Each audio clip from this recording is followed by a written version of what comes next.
Welcome to this explainer. Right now, there is an absolute paradigm shift happening in how we build software. And honestly, the best part is that it's no longer locked away behind expensive, closed APIs.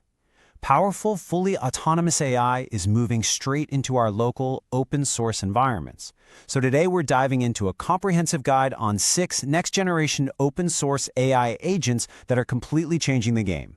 We are going to be looking at PicoClaw, ZeroClaw, OpenClaw, OpenCode, OpenClaude, and ClawCode.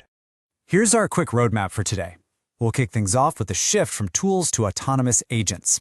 Then we'll check out some lightweight personal systems, scale things up to a full agent framework, dive right into terminal native coding agents, and finally, we'll see how they handle real-world coding tasks. All right, part 1, tools to autonomous agents.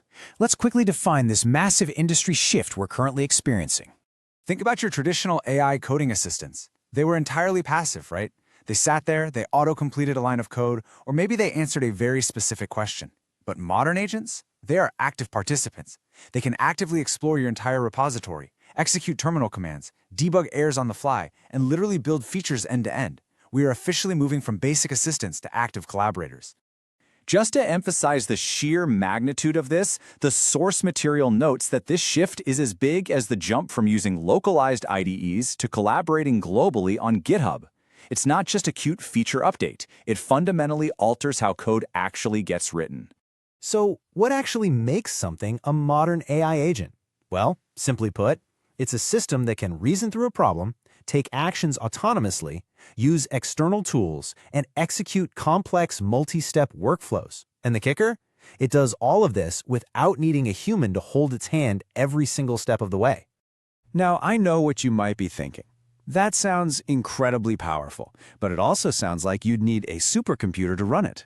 Well, what if you could run these powerful systems locally, even on minimal hardware, and completely dodge those expensive API fees? That perfectly tees up part 2, lightweight personal AI systems.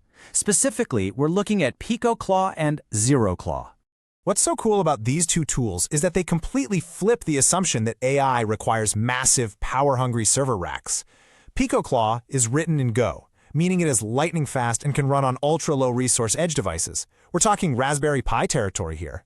ZeroClaw, on the other hand, uses Rust to act more like a personal Jarvis, featuring multi-channel support for apps like Telegram, robust memory, and even the ability to spin up entire agent swarms. And getting these running is honestly a breeze. For PicoClaw, the process is streamlined to perfection. You just clone the repo, grab your Go and front-end dependencies, and build the launcher.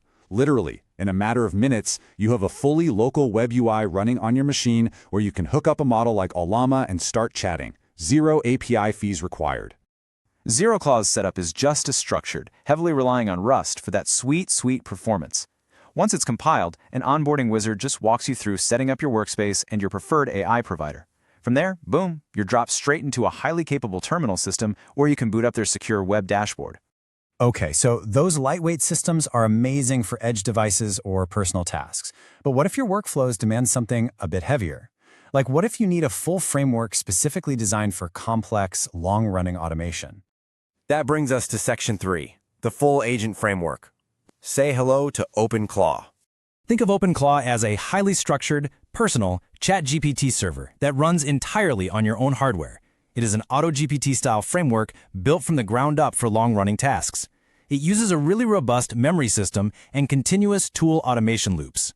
If you want an AI agent that can quietly chip away at building a SaaS backend while you're off focusing on other things, this is absolutely the architecture you want. Since OpenClaw runs on Node.js, getting it up and running just takes installing some dependencies and initializing your workspace. Once you fire up that gateway server, you get a secure dashboard to manage some seriously complex skills like browser automation. It effectively turns your local machine into a tireless AI operator.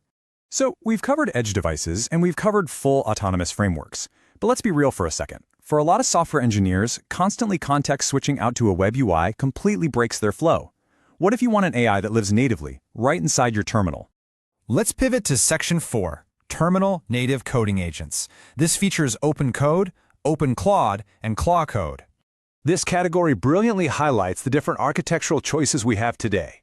Both OpenCalled and OpenClaude utilize Bun for incredibly fast JavaScript runtime performance. OpenCalled is awesome because it lets you easily switch between build and plan modes for laying out complex architecture. OpenClaude gives you total flexibility, letting you instantly swap between providers like OpenAI, Ollama, and Gemini. Meanwhile, Claw code drops down to Rust, giving you a high-performance, lower-level harness designed for maximum control. Because OpenCode and OpenClaude rely on Bun, the installation is remarkably fast. You clone the repo, and Bun usually resolves thousands of dependencies before you can even take a sip of your coffee. With OpenCode, you instantly get this great interactive terminal UI. With OpenClaude, you're dropped right into a clean CLI ready to execute tasks with whatever model you want. Claw code goes a slightly different route. Since it's built on Rust, it offers a lower-level, high-performance harness. But the crucial differentiator here is that Claw code does require an API key, and they highly recommend Anthropic for the best reliability. Once you export that key into your environment and run a quick health check, you've got a blazing fast, workspace-aware agent ready to analyze and generate code right in your terminal. Okay, Section 5, Real-World Coding Tasks. We know how to deploy all 6 of these agents locally now, so let's see what happens when we actually put them head-to-head. The source material tested every single one of these agents on creating a Node.js Express API from scratch, and the results were super revealing. The terminal-native agents, OpenCode, OpenClaude, and ClawCode delivered the absolute best raw coding performance, hands down. OpenClaw was a bit slower, but it absolutely shined when it came to pure autonomy. And those lightweight edge agents? They worked well, but their success really depended heavily on the specific local LLM powering them. So, what is the so what of all this? The vital takeaway from this explainer is that understanding the specific strengths of these different layers is absolutely crucial for modern developers. We aren't just choosing a basic chatbot anymore, we are choosing robust system architectures. This quote right here summarizes the core thesis of everything we've talked about today. We are moving toward a world where developers don't just use AI, they deploy AI systems. Whether you need a lightweight edge node running in Go, a fully autonomous framework in Node, or a blazing fast coding terminal in Bun or Rust, that power is now entirely in your hands, running on your own hardware. The days of relying entirely on closed APIs are coming to an end, and the era of the local AI agent is officially here. So, my question to you is, which of these 6 open source agents are you going to deploy first to completely transform your local hardware? Thanks so much for joining me on this explainer, and happy building.